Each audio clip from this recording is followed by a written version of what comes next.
Hey everyone, my name is Josh and welcome back to your fourth stimulus package and news update. We have a lot of news to get into in today's video, but first, if you would like to receive 2 free stocks from Webull valued up to $2,300, make sure to claim them by clicking my link, which you will find in the description box below. Okay, so the fourth round of child tax credit payments went out today, so if you haven't already, make sure to check your bank accounts. For those of you with children under the age of 6, you should have received $300 per child. Then, for those of you with children ages 6 to 17, you should have received $250 per child. After this payment, you'll be receiving 2 more, one coming in November and the last one in December. After the last payment, you'll be able to claim the other half of the credit on your tax returns. And as far as whether or not these payments will continue in the future, well, that's completely up to Congress and if they end up passing the reconciliation package. At the moment, President Joe Biden and House Speaker Nancy Pelosi said they want the House to pass the $1 trillion bipartisan infrastructure bill by October 31st.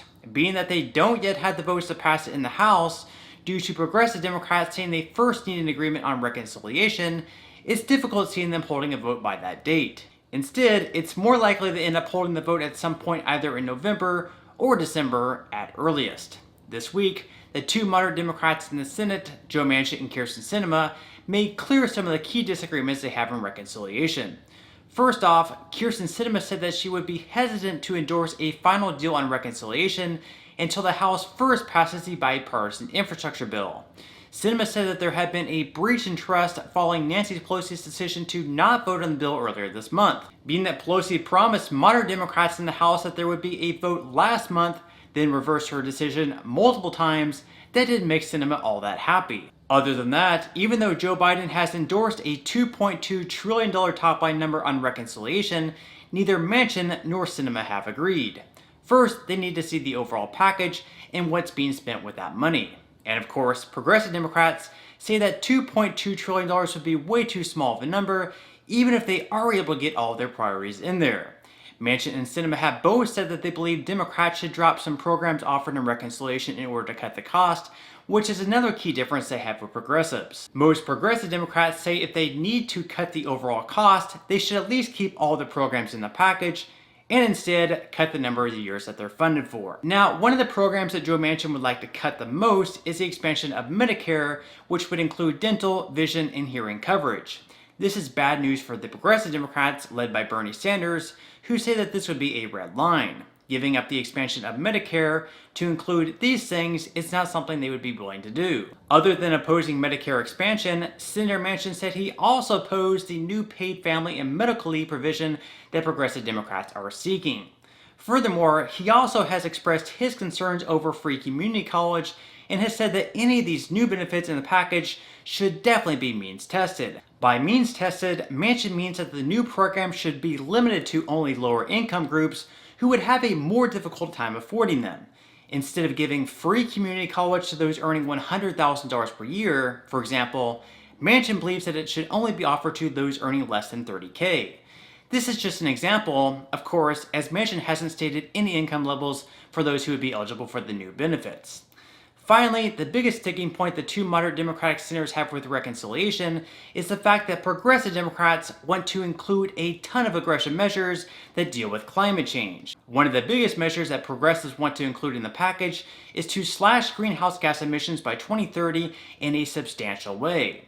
Manchin believes that this goal is not possible, being that we're currently in the middle of an energy crisis. Now, Senator Joe Manchin has definitely made his disagreements much more well known than Sinema has on reconciliation. For Sinema, the biggest thing that she's let be known at this point is the fact that she's not all that happy that progressives are holding up the infrastructure bill just because they haven't reached an agreement on reconciliation. Before really even negotiating on the reconciliation package, she first wants to see the infrastructure bill be voted on. So that's really the whole deal there, and it's apparent that the 2 sides have a long way to go before reaching any type of an agreement. Okay, so in some other news, as we all know, prices all over the nation, whether at the grocery store or the gas station, buying a new car or pretty much anything else has been going up. Even the Dollar Tree recently has announced that many of their products will no longer be $1. Perhaps it's time for a change in their name to the $2 Tree. So many might see a change in price from $1 up to $1.50 and think, what's the big deal? only a 50-cent increase.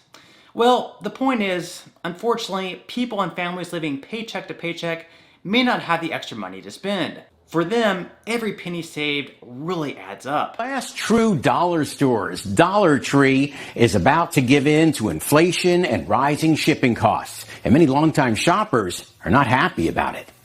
Willa Davenport has been shopping Dollar Tree for years. We found her picking up some paper towels and some birthday cards. At a time when drugstore greeting cards can cost $6, here they're still $1. As are wrapping paper and gift bags, food, home decor, even Halloween and Christmas items. I don't think it's right for them to raise the prices. You go in there to get for $1, and then they tell you it's $1.50. They're going to change all their signs. At the White House, they're beginning to argue that inflation is actually signaling an improved economy.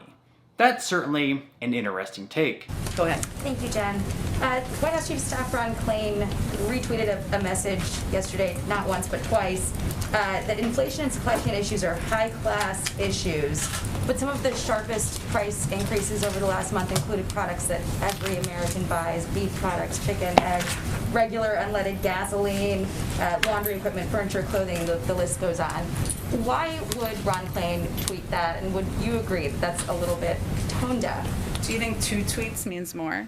I'm just curious. So just for context, what Ron Klain retweeted was a tweet from the former chairman of Economic Advisors, Jason Furman, where he said, for full context, which I think is important, most of the economic problems we're facing, inflation, supply chains, are high-class problems. When he went on to say is, we wouldn't have had them if unemployment rate was still 10%. We would instead have had a much worse problem.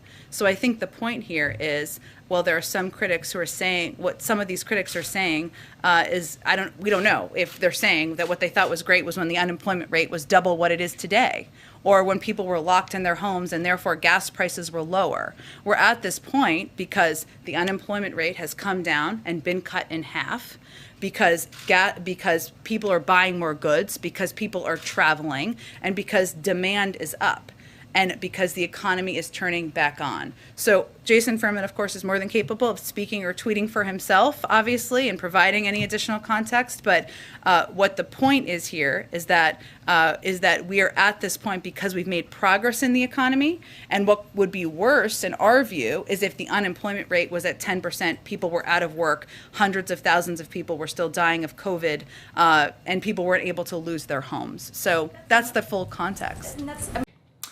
So to the White House, inflation isn't too big of a deal. In fact, it actually shows that our economy is improving. People are out of their house, spending more money, and therefore it's normal that prices are soaring. At least, that's the current take from the White House. But on that note, I'm going to go ahead and wrap up this video. Again, if you would like to receive a couple free stocks from Webull, make sure to quickly claim them by clicking my link, which you will find in the description box below.